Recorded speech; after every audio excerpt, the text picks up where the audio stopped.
Hello everyone and welcome to section 2 of the kinesiology internship orientation covering professional liability and the application process. As we go through this, you might be wondering, what? Wait, excuse me, what? What is professional liability? And if you know what professional liability coverage is, please just bear with me while I explain it a little bit. So here's the short answer.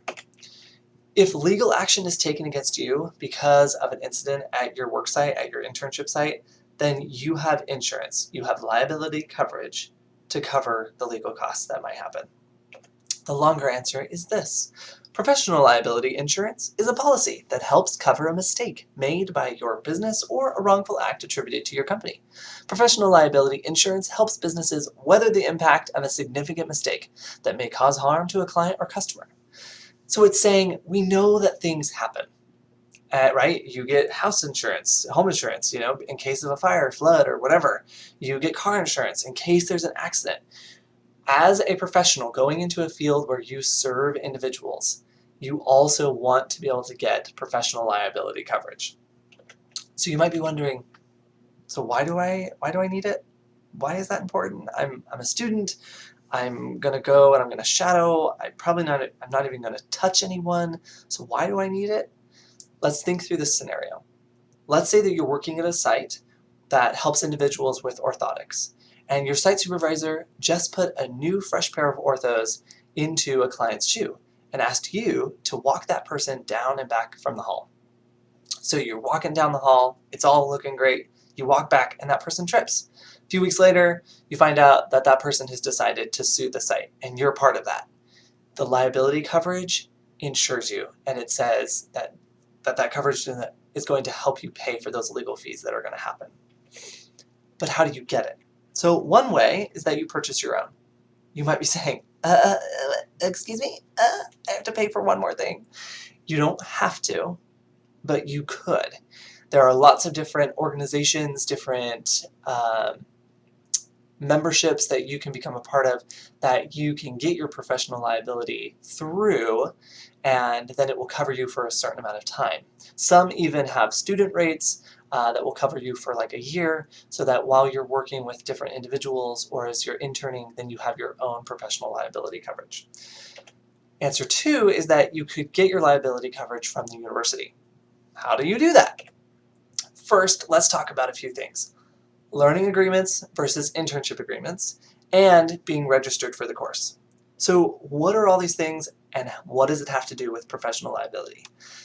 Imagine professional liability is like a treasure chest, and it has 3 locks on it, and you have to have all 3 keys to unlock that professional liability coverage.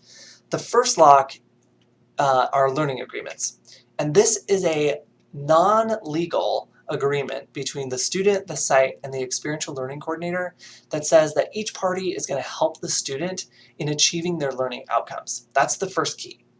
The second key is an internship agreement. Now this is a legally binding document, contract recognized by the university, and it's between the university and the site, which creates a legal agreement between the site and the university for liability reasons. It's saying, the university is saying, hey, we recognize you, site, as someone who is working with us as a partner to help students in being able to get the experience that we want them to have.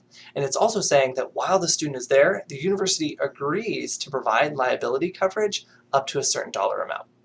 And then the last part is, so both of these things are needed. You need both of those keys. And then you also have to be registered for the course, okay? So all of those keys combined opens the chest and provides you the coverage.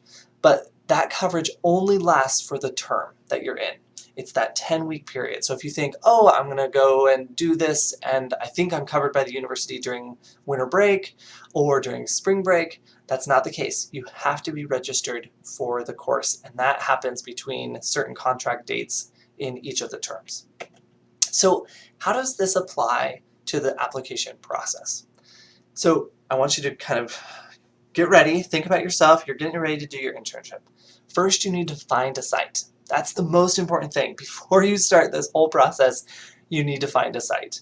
You need to determine where you want to go and work, shadow, intern, whatever it might be. And then you need to find out if that site is under an internship agreement. Right now, there's not a comprehensive list of sites that are or are not under an internship agreement, so just ask the coordinator.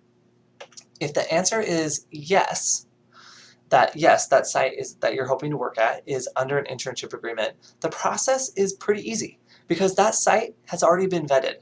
That site and the university have an agreement that students can come and work there, and that the site knows that the students we're sending have been prepared and they know what to expect when they go there. You're going to do some sort of interview kind of conversation if you haven't done it already, where you're going to go to that site and you're going to express your interest, and they're going to say, awesome, tell us a little bit more about yourself. You're going to ask them as well about what things they have to offer for you. Then you're going to fill out what's called the intent to place. It's the link that's provided on the website where you found these videos.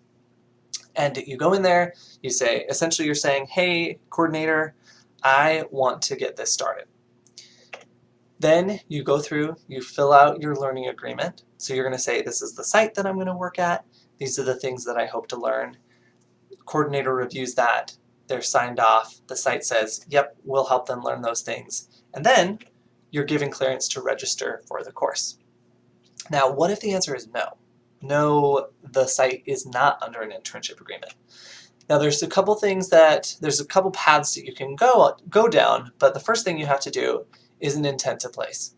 So you've determined where you want to work, and you find out that it's not under an internship agreement. You still submit the intent to place, say, hey coordinator, I'm here, I want to do this.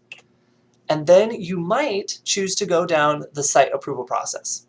You think, maybe in a conversation with the coordinator, the two of you think, hey, this would be a really good relationship. Maybe it's over in Eastern Oregon. There's not a lot of sites right now that are contracted with OSU in the internship agreements over in Eastern Oregon. So maybe we think, hey, this would be a really cool thing to do, and we go through a site approval process. This is phone calls, sometimes it's site visits and other things to determine, will we be good partners? Then, after that approval process is completed, you go through, you finish your learning agreement.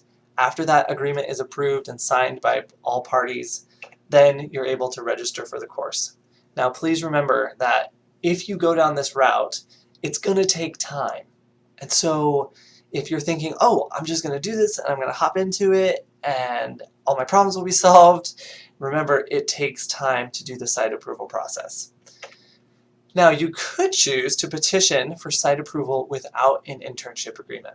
Let's say that you are on a time crunch and you think that your site is going to take you on without an internship agreement. They say, hey, don't worry about it, whatever. This is in red for a reason, so that you will remember, so that you will know, so that you will say, I have been warned. If you go ahead and petition for site approval without an internship agreement, and that petition is granted, the site will be the one to take on all liability for you while you are working there. This is where the option to purchase your own professional liability coverage totally comes into play. If you decide to go ahead without an internship agreement and you get your own professional liability coverage, then you'll be covered and it'll provide that safety net that we're hoping that you'll have when you go out and you intern and you're working with these sites and individuals. If that petition is approved, you go ahead, you do your learning agreement, and then you register for the course. But if you'll remember, you don't have all three keys, so you can't open the university liability coverage. It's either all on the site or you've purchased your own in that case, okay? So if it's not approved, then we go and we look at a different site or we try to find something else. There's a lot of information here and it's all pretty wordy. I've tried to be really slow and thoughtful as I've explained it. Any questions, please reach out to the coordinator and rewatch this video and make sure that you're reaching out to get the answers to your questions. Thank you so much.